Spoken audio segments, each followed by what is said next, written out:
Today we came together, myself as a veteran member of the legislature, very involved in the creation of the 2006 campaign finance, public financing legislation, and Gary as a freshman who, in a large way, was benefited by campaign finance in being elected to the legislature. He's spoken many times on that before and will again today.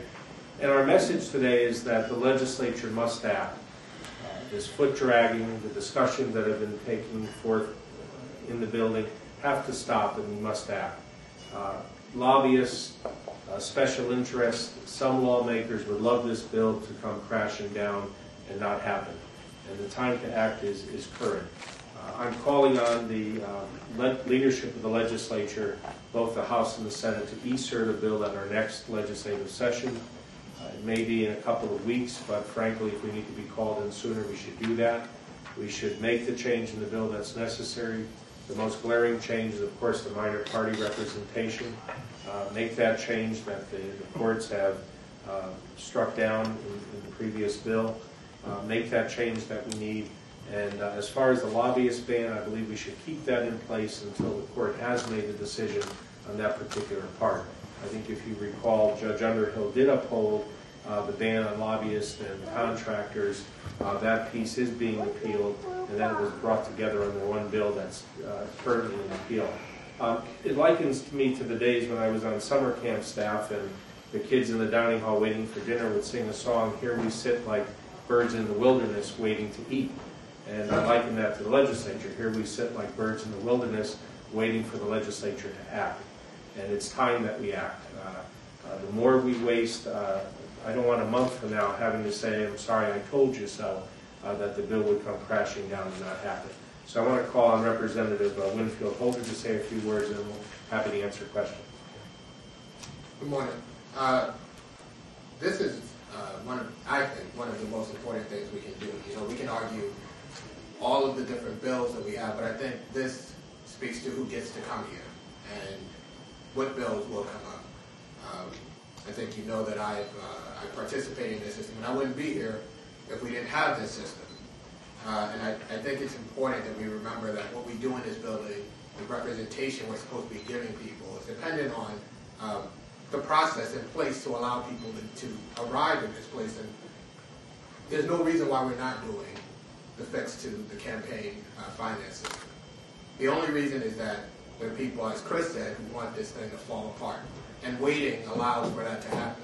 And so we're calling on the people in this building who have a responsibility to represent those people who they're elected to represent, to operate in a way that truly represents them. You know, I guess I could say that I would like this to fall apart too, because it would make it easier for me to guarantee that I come back here. But sometimes in this building we operate at cross purposes. I want to come back here because I think I'm doing a good job. But I also have to make sure that the people who I represent have the ability to be represented, and that sometimes that means making sure that somebody has the ability to challenge me. And that's a hard thing for us sometimes to rectify, but it's true. And so we call upon the people in this building, the leadership in this building, to expeditiously work to get this done, because we had a public hearing the other day. We have two bills sitting there, both of which address the issue, and I think that between those two bills we have a fix, and we can put the state in a place where we no longer have to deal with some of the things we had to deal with in the past, and we can be a leader in the nation on this issue. Thank you. Thank you, Greg. I want to point out, too, before we answer questions, the Zogby poll that was done showed 79% of the public want to continue public financing in this state. Roughly the same number when we created campaign finance in 2006. It was roughly in the 80s. But 79 to 82% around there wanted campaign finance to happen.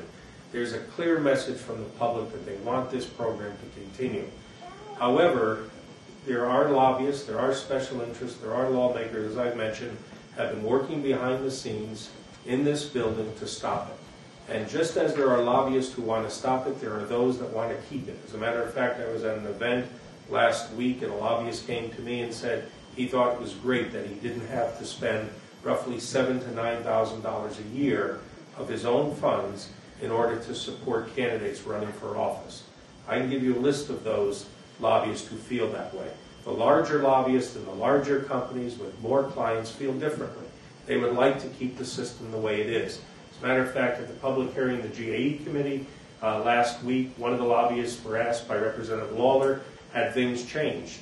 Was there any difference because of campaign finance? Her response was, no, nothing changed, it was all the same. Then why is she opposing this bill? If everything was the same, then why is she opposing it? Apparently because the lobbyists feel they have extra influence, more influence than average people. I want my constituents, who may be a single mother, raising 2 kids, working 2 or 3 jobs to support those kids, to have the same voice and the same influence as does a major corporation in this state before the legislature. This bill began the process of opening democracy. And when I talk about inserting the bill, that's exactly it. There's going to be some people who will vote against it, put it up on the tote board. Those legislators who don't want it, let them stand up and vote no. Let them say to their constituents, let them say to the people of this state that they don't want campaign finance. But it's important that we expose them. Those people that have continuously blocked this legislation in 2006 are around now today doing the same thing. Put it up on the tote board, let them vote, let everyone see their actions, and then we can decide. We should also call on the governor to line up Republican votes. That will probably be needed because some Democrats will not support this. I know in the House we do have the support in the House, and I think a comfortable support that passes. I think the issue really lies in the Senate. So let's put the senators up on the tote board, let them vote how they feel, and I think it's important for the public to see. What that will show us, those people who want to block democracy and those people who want to enhance democracy. It's as simple as that. It's an old-time thing. Put it up on the board and vote, and let's see where it goes. But I think the time to act is now. As a matter of fact, I saw in the governor's mitigation plan, she's talking about cutting another $12 million from the campaign finance program, which will mean reductions in staff for that program. We have seen in 2008 how well the program worked, how efficient the staff was at doing its job, and now they're talking about additional cuts which will hurt this program. It took us, ladies and gentlemen, 20 years in this building to get campaign finance reform. Every single year, tugging, dragging, fighting, cajoling, encouraging to make it happen. In 2006, we passed it after 20 years, and there's some people that want to bring us back to 20 years ago and start all over. I say no to that, the public says no to it, and it's high time that now we act. You have to answer the question. How do you understand the difference between the House and Senate on this, Chris? I think what happened was when we put the bill together in 2006, Ken, the Senate had the responsibility of putting the minor party portion of the bill together, and they did. That bill, in order to make it move forward, we had to make concessions, and we did. That bill now suffers because of that minor party provision. And yet it's the same folks in the Senate that are unwilling to step up and to make changes in that minor party provision. Also, the Senate back then put the provision of the reverter clause in, only giving 7 days. So if the court shot down the bill, you had 7 days to rectify that or go back to the old system we had before. And that, I think, is what's being played out here. If the court strikes down the bill as unconstitutional, we have 7 days. If we can't do something in 2 months, we ain't going to do it in 7 days. And so what you'll see is that the program will come crashing down. We'll go back to the old system of bundling of money by lobbyists for their clients to particular legislators. We'll see the old ad book come back in where corporations can give $250. We'll see the PACs, of the leadership PACs, with no limitations placed on them whatsoever. That's what we don't want to see. That's what we don't want to go back to. Parties, in general, have power because of money. There's no question about that. And that money helps them in select and push candidates forward, and move candidates forward. This bill has changed the dynamic. It's put more power in the hands of the people and those running for office rather than the party structures. Gary, can I ask you, if the court rules and this thing comes crashing down, how do you have a plan in your mind on how you could get reelected under the old system? Well, I think it's easier for me to get reelected under the old system now because I'm an incumbent. The incumbents always have an advantage. And I think that's just simply the answer to your question. But for me, it's not about me getting reelected. It's about the people who I represent having real representation. And that comes partially from someone being able to challenge me, from me not being able to sit up here and do whatever I want to do and not being responsive. And I feel that I'm a responsive legislator, but we're talking about the broader context, and there needs to be a challenge. You need to have to be responsible, and you need to have to go and talk to your constituents. I mean, you can get reelected in this building under the old system without ever having to talk to your constituents, if we're being honest. And I just think that's a bad way for us to operate, and it allows for people to get far enough out of touch with their constituents that they're not really doing the job they were put here for. How big is the group of lawmakers that you believe is working against this? There's probably about 5 or 6 that I can identify, and those 5 or 6 were there in 2006 that are here now. They maybe increased their ranks by 1 or 2. And then to add to that whole pot of intrigue is you have the lobbyists and the special interest groups also, playing into it.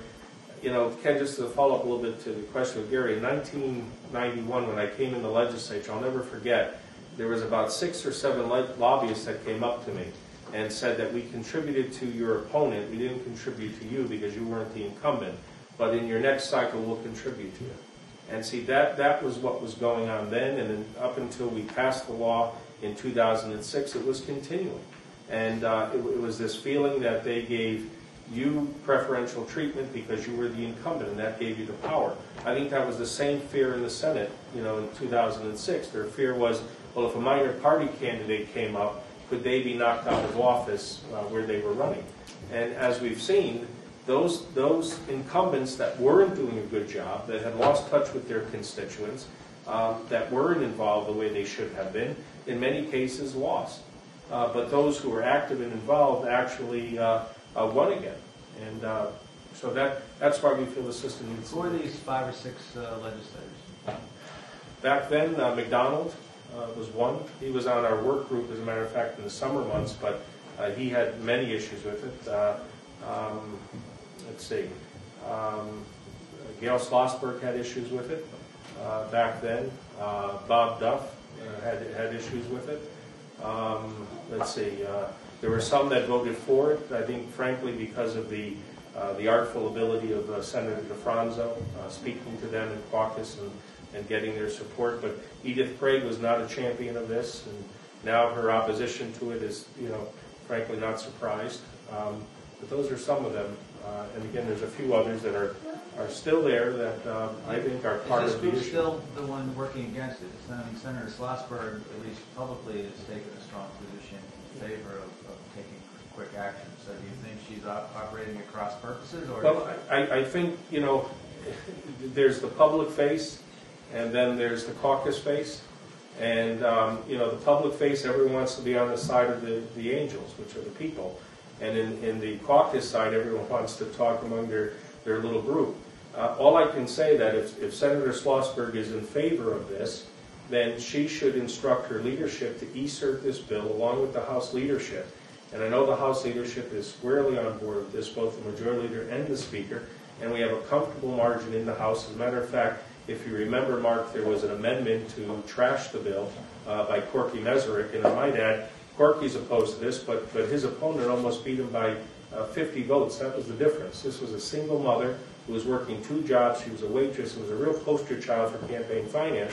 And to no surprise, he's now trying to trash the bill. But he put up an effort in the House, and there were only 38 people to vote against to vote with him on that amendment.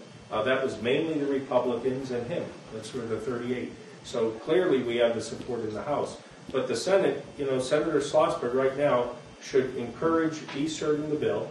They have a bill in the GAE committee that I think works. Let's move that forward along with the House. Let's e-cert it.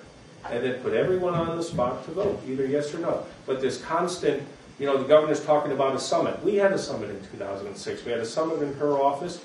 We had it in the GAE committee. We had it, if you recall, my differences with the Senate back then in the Speaker's office, where the Senate walked out all upset with me because I told them the way it was. And it's all coming back again. And so now it's time to cut all that discussion. We've got some reasonable choices here. Let's e-cert the bill and move should forward. House leadership be doing more to pressure the Senate back? I think they have been talking with the Senate. I know Chris Donovan has been. Chris is ready to go with this. I think he'd be willing, I don't want to speak for him, but I think he'd be willing to e-cert this bill. But it's time to act now. And, you know, we're just tired of sitting around and waiting. We lost the month of February. Frankly, the first day we went into session, that's when we should have corrected this bill. That's when, at very least, what we should have done was amended the reverter clause. So that way, if the bill went down because of a court decision, we wouldn't have this 7-day period to try to rectify the problem. But even that can't even get to a point. I'd even say if the legislative leadership e-certs a bill just to change the reverter clause, I'm okay with that.